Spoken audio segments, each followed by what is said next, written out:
Welcome! This is Group 5 with a video demonstration. But first, let's get to know our product through a short advert.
Moving on to the system design. Our pipeline consists of three parts: pre-processing, Gaussian mixture model, and factorization. The dataset will first enter the recommendation system, and the recommending results from the recommendation system will go to the front end to provide visualization for the user. The pre-processing part consists of two parts: data washing and feature engineering, to provide detailed data for the algorithm. And we use the Gaussian mixture model to get the vector representation for both the game and the user. And we can infer the user rating for the game from the dissimilarity between game and the user. Based on the user rating, we can use the factorization model, which includes both the matrix factorization and also the neural collaborative filtering. We use the neural collaborative filtering because we believe that it will have a better representation of the user and game interaction. Thanks, Olivia. We now present a qualitative analysis of the results using our front end.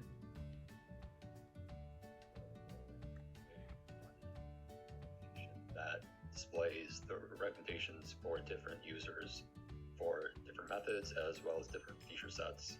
Generally speaking, what we noticed is that for many of the recommendations, developed games tend to be recommended more often, popular games being recommended the most.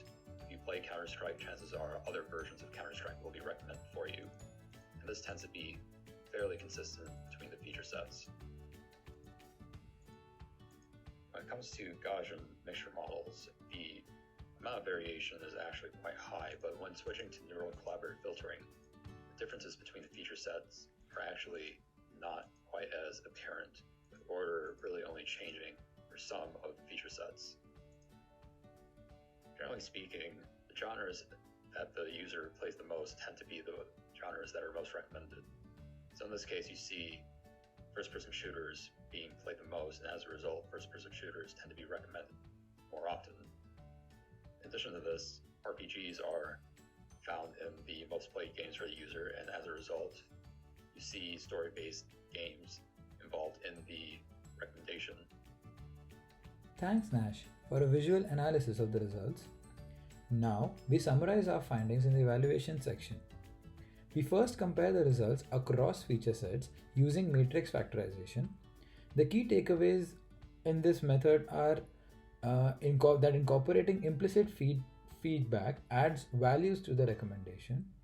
Additionally, game information feature set shows the most promising set of results. The social feature set models poorly as seen from the figure, but it's actually limited to just two features based on the build of the dataset. Next, we compare the results of the two factorization models, i.e. the NCF and the matrix factorization. It is clear that the deep learner performs better than the matrix factorization.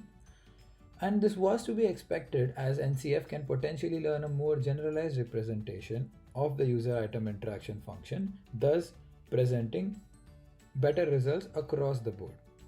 We provide a more detailed account of this in our report. Thank you for listening and hope you enjoyed the video.